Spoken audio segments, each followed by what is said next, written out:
Hi, everybody. Welcome to another toy of the day here on castorscorners.com's Castor Corner. I can't do this every night. I slip. I didn't do it bad yesterday. castorscorner.com's YouTube page. Go to castorscorner.com for all the images on these figures, as well as our archive of toy of the days. We are on day 73, which this morning I realized was an insane number. And I write down in my book every day, like what we're going to do. And I had it all planned. I really did. I had it all planned. This week is just absolutely going to hell. Just I don't know why I write it down ahead of time. Try to plan. Doesn't work. Maybe I shouldn't write it down until after I do it. But we are switching it out because we found these guys yesterday. Found these four.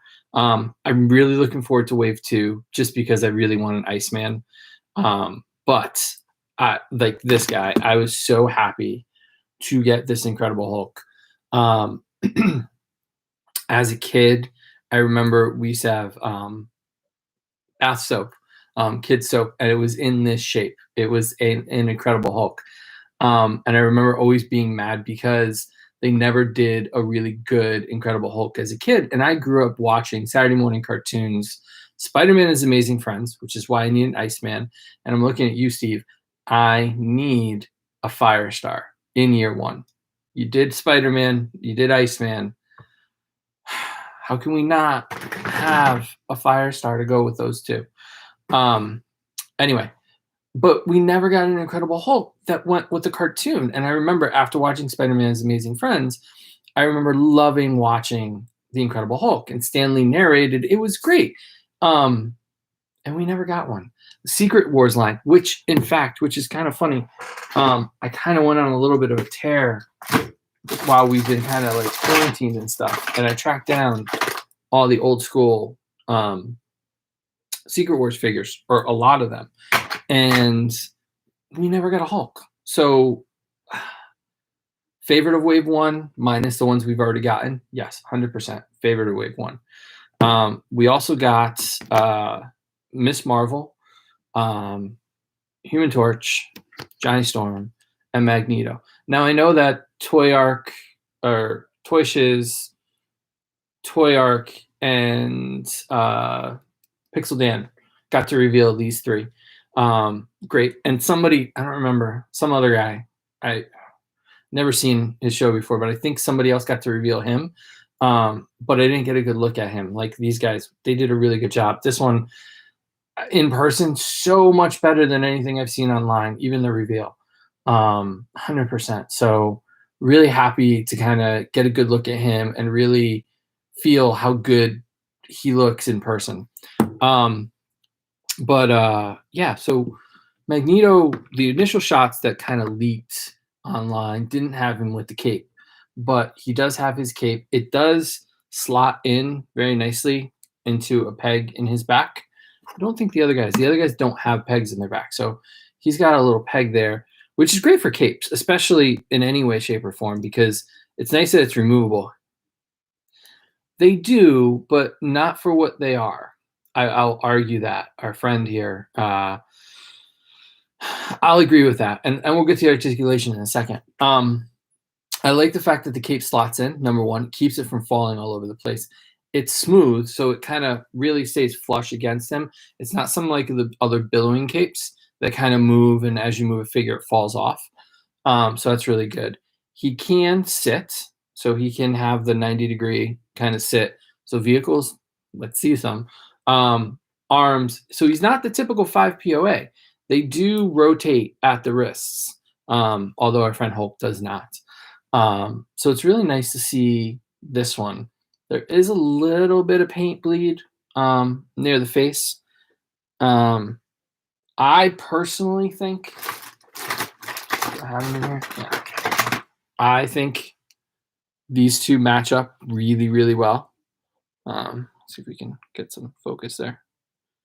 Let me get them focused. Yeah.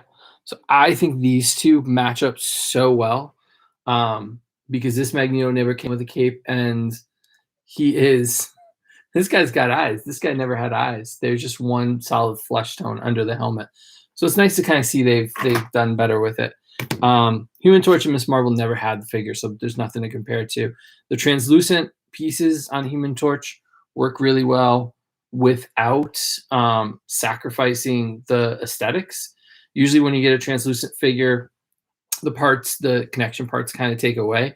But from the front, I think the flame lines really help hide some of that stuff. Um, Eyes are painted perfectly. I like the flame effects. Because of the flame effects, he does not have aiding articulation there.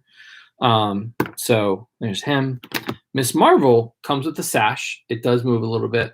I just hope that that holds up. She does have articulation at the wrist as well. Her head articulation, however, is very limited due to her hair. It just kind of keeps her in place. Now, I was going to do some customizing with these guys because I happen to have an extra one of her. And I went to pop off the head and found out the hard way you can't pop these like you do a Marvel Legend. But it's good to know. So if you're looking to customize, you're gonna just pull the head right off, clean off. Just gonna snap it. But I like her. I think she came out really good. It's definitely the '80s Miss Marvel. I'm happy to see they're sticking with the '80s look because that matches. And honestly, Hulk has limited articulation. He is 100% 5 POA. So 1-2 at the hips, arms up and down, and head swivels back and forth. But that's it for him. No more. It would have been nice to see the wrists. He can hold on to things. He does have one open hand. The other thing about this Marvel, when they used to do female action figures back in the day, they always gave them like the V cut to kind of give them their hips. But they went with the straight 90-ish degree bend, which is really cool. Yeah, you're gonna regret it. I mean, and the nice thing is the price point. Most of the country, I heard in California, they're a little bit higher, but for the most part, the price point on these are $9.99. They have a release date of March, but Target's not locking these out of the register. I actually had these guys pulled out of the back room with no problem. So your mileage may vary, but you got a good chance. And our friend here also found them in the back, and Bill found them too. So they're willing to sell them. A mix of Wave 1 and 2 with Daredevil, Elektra, and Iceman is also hitting stores. Our friend MCU Collector found them in the West Coast. But I'm happy to have the 4 original characters in this technically Wave 1. And really happy. I mean, Toy Shiz and Toy Arc and Pixel Dandy did a great job revealing these guys, gave a really good look at him. Didn't get a good look at him, so happy to have him in person. And honestly, he might be my favorite. And they look really good. Now, I'm going to pull out, who we got? Sorry, these are all packaged up because I wanted to make sure there's no paint rubs and stuff. But I think Hulk, Iron Man, I'm going to wrap this up in a second. I mean, Hulk's a little bit bigger. Iron Man looks really good with him. I couldn't, these are the toys I wanted as a kid. So I know the gentleman, Dwight and his team and Ryan and Dan are doing a good job. And I know Steve, our friend Steve there, our Kenner fan, really nailed this. And I don't know, this might be up for Toy of the Year. Like the aesthetics, the way they look, the colors, they capture the nostalgia that I want in toys. And I know the Marvel Universe line is a sore spot for a lot of people. I really enjoyed that line in a lot of ways, but it was Marvel Legends shrunk down in a lot of ways. And Vonner did an amazing job with it when he was on the team. And Bobby did an amazing job with it. But end of the day, they were just kind of shrunk down action figures. But as an 80s kid growing up, we never really had these kind of action figures from Marvel. We had them for DC. We had the Superpowers line, and that was great. Like that will be the definitive DC line for me forever and ever, will be Superpowers. And Marvel Legends is, of course, the definitive line. But the Khalil that grew up in 1983 when these were on TV, to have these in person, I'm the happiest kid in the world right now. So thank you guys. This is great. And I'm really happy to see the quality improve. And I'm going to say goodnight for you guys. So tomorrow, I don't know what we're doing tomorrow. I got more toys. I got Red Sun Superman today. I got new mini mates today. We got DC Essentials in today. We got a lot of stuff today and more coming tomorrow, like this week. And so I don't know. We'll see. But join us tomorrow for another toy of the day. Remember to follow us. We're at Kastor's Corner. Subscribe. Hit that subscribe button below. The more you guys subscribe, the more we can do. We really appreciate all the support. Follow us. We're at Kastor's Corner. And check out the podcast this week with our friend Jason Langston talking about his Kickstarter for his kids' book, A Baboon in My Room.